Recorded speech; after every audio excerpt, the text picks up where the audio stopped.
어제 김종인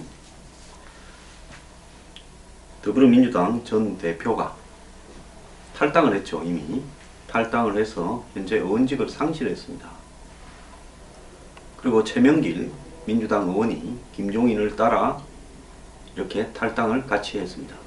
근데 어제 기자들한테 문자 메시지를 보내서 내일 여의도에서 출마 선언을 할 예정이다 라고 밝혔다고 합니다. 어제도 이 천주교 염수정 추기경을 예방을 해서 출사표를 내기 전에 인사드리러 왔다라고 했답니다. 누군가 옳은 신념과 확신을 가지고 국민을 위해서 몸바쳐야 하겠다라는 의지가 있어야 될 것 같아서 나서게 됐다. 이렇게 이야기를 했다고 하는데요. 정운찬 전 국무총리는 이분은 지난번에 홍석현과 더불어서 김종인을 한번 만났고 또 지난 2일에도 마지막으로 만나서 서로 간에 합의문을 만들려고 했는데 무슨 합의문이었느냐. 자, 그 내용에 대해서 정운찬 전 총리가 언론에 인터뷰를 했습니다. 어제요. 정운찬, 김종인, 홍석현 이 세 사람이 다 대통령이 되고 싶어 한다.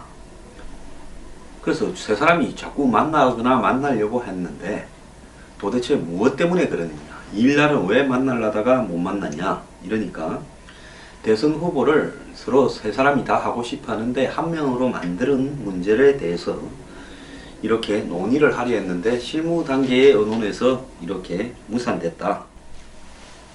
그럼 이 세 사람이 왜 만날라 했을까요? 저는 이 세 사람이 과연 의도하는 부분은 무엇일까요? 이 세 사람이 겨냥하고 있는 부분은 안철수 의원의 자강론, 즉 나는 이 단일화나 연대나 연정이나 개헌에 관심 없으니 나를 도와주려면 당신들이 들어오라라는 형태의 어떤 태도에 대해서 아마 이 세 사람은 문제가 좀 있다라고 판단한 것 같습니다. 자신이 내가 대통령 자리만 빼놓고는 나머지는 다 이렇게 내놓을 거니까 저 좀 도와주십시오. 뭐 개헌이고 뭐고 다 하라는 대로 하겠습니다.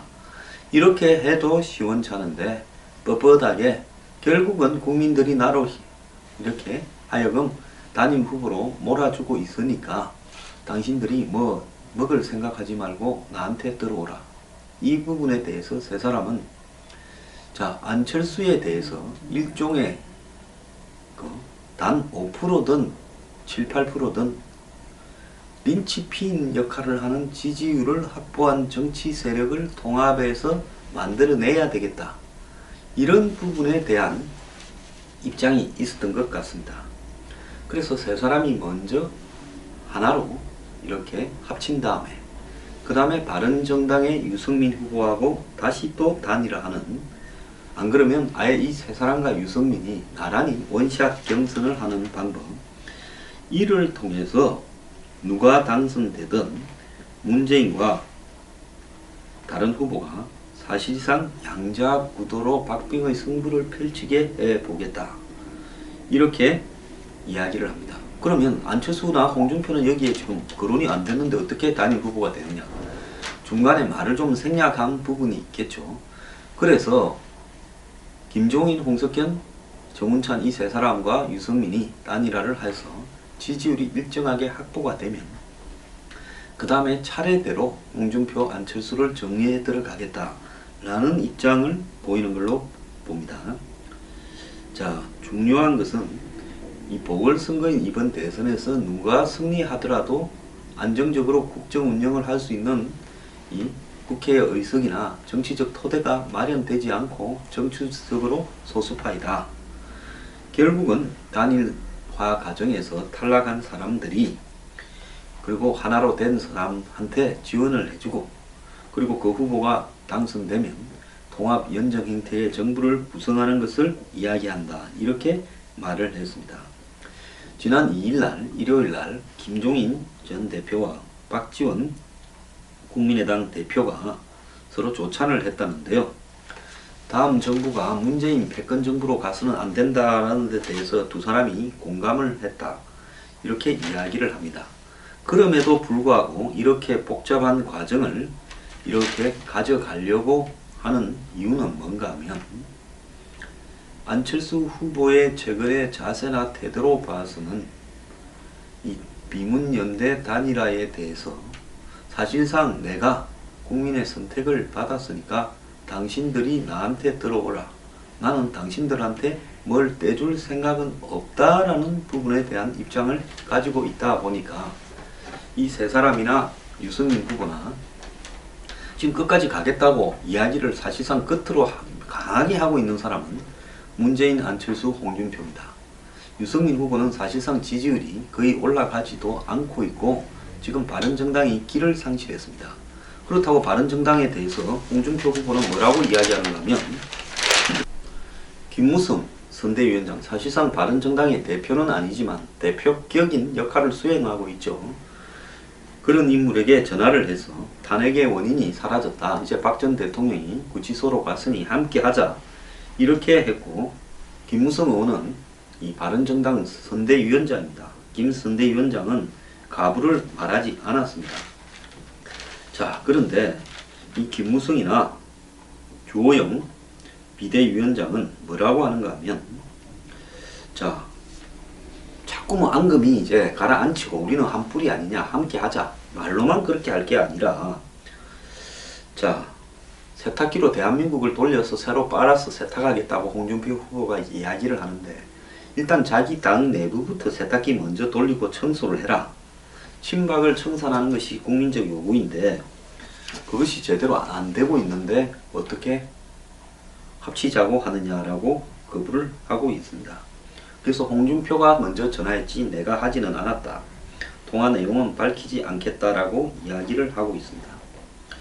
자, 바른정당 안에서도 연대를 심각하게 고려해봐야 한다라는 세력도 있지만은 외관상으로는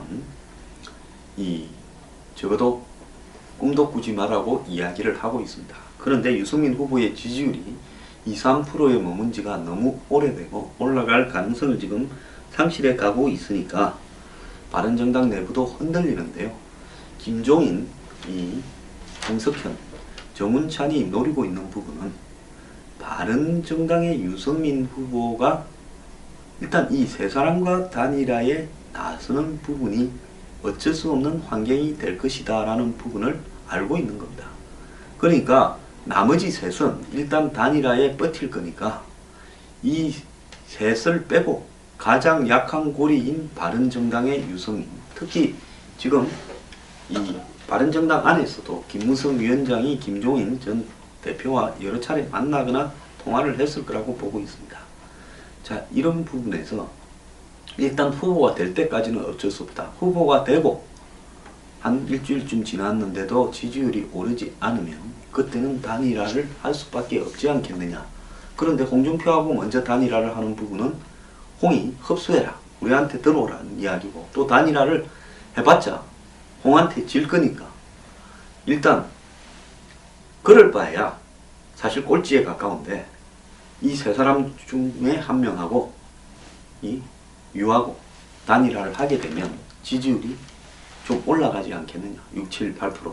그러면 또 상황이 바뀔 수 있으니까 홍이 또 단일화에 응하면 또 합치고 이런 단계를 통해서 마지막으로 이 세력이 한 15% 정도만 확보를 하면 그때는 안철수 후보가 반문연대의 기본적인 조건들에 응할 수밖에 없을 거다 라는 생각을 하면서 이렇게 지금 가고 있는 겁니다.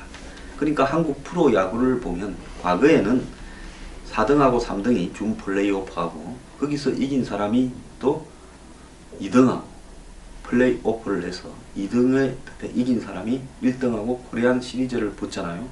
근데 최근에는 와일드 카드라고 해서 5등을 한 사람이 4등하고 이 핸디캡을 안고 붙지 않습니까?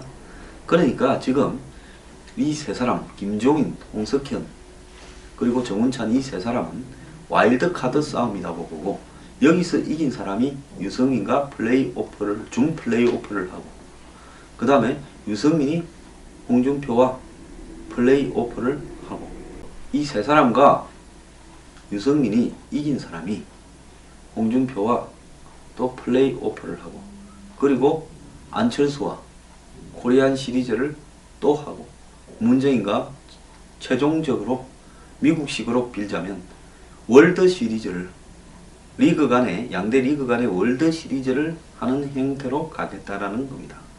자, 그러면 대선이 5월 9일인데 지금 한 달하고 한 5일 남았는데 언제 거기까지 기머나먼 길을 가느냐라고 이야기하기도 하는데요. 자, 지금 서로 간의 물밑 조건들은 그동안에 이야기할 만큼 충분히 했으니까 이제 급해지면 마지막 합의에는 신속하게 이르지 않겠느냐. 그래서 이제는 좀 있다가는 하루나 이틀 사이에 막 합치는 수순으로 가야 되는 상황이 벌어질 수도 있을 것 같습니다. 정말 이게 자연스러우냐 옳으냐라는 부분에 대해서는 저는 할 말이 없습니다만은, 결국은 문재인을 막아보자라는 어떤 흐름이 이렇게 가고 있는데요. 가장 중요하게 생각하는 것은 이 흐름에서 안보를 강화하고 경제를 철저히 개혁하고 부패를 척결하는 부분이 전제가 되지 않으면 이런 모든 행동들이 국민의 눈에는 한마디로 되지도 않을 세력들이 힘을 합쳐가지고 뭔가 좀 광을 팔아보자라고 비추어질 수도 있다는 겁니다. 그래서 이 반문연대에 처음부터 끝까지 알파벳으로 따지면 A부터 Z까지 모든 부분이 안보와 경제개혁, 부패 척결, 이걸로 모아져야 된다는 겁니다. 반문연대가 갈 길은 정말 먼데요. 이제 스타트가 조금씩 걸리는 것 같습니다. 과연 앞으로 한 보름 정도의 시간이 제가 봤을 때 반문연대로 갈 수 있는 마지막 기회인 것 같습니다. 후보 등록이 15, 16일인데요. 앞으로 한 열흘 정도가 반문연대로 갈 수 있는 마지막 기회고요. 4월 한 30일까지가 이 투표지에 인쇄가 되는 마지막 기회입니다. 데드라인입니다. 그러니까 15일까지 안 되더라 하더라도 후보를 등록해서 뛰다가 마지막에 사퇴를 하게 되면 후보 등록지에 이름이 안 실리기 때문에 단일화의 효과는 그대로 유지될 수 있을 거다라는 생각입니다. 자, 반문연대 앞으로 한 20일 정도 남았다 이렇게 보면 될 것 같은데요. 일단은 될 때까지만 단일화가 된 상태에서 후보 등록을 다 할 겁니다. 그리고 후보 등록을 하면서도 투표지 인쇄까지는 또 2차로 반문연대 단일화가 시도가 될 거고요. 그 중에는 또 이름을 올려놓고도 마지막에 또 후보 사퇴 등이 논의될 수 있는 과정까지 갈 거라고 봅니다. 자, 그런데 이런 반문연대가 제대로 가려고 한다면 이 등록 전에 서로가 명확한 조건에 의해서 합의가 되어서 가야 되는데, 지금 상황으로 보면 이 정치인은 가장 중요한 것이 가치고 철학이지 않습니까? 명분이고요. 이런 부분에서 제대로 반문연대가 갈 충분한 타이밍이 되겠는가? 참 걱정스럽습니다.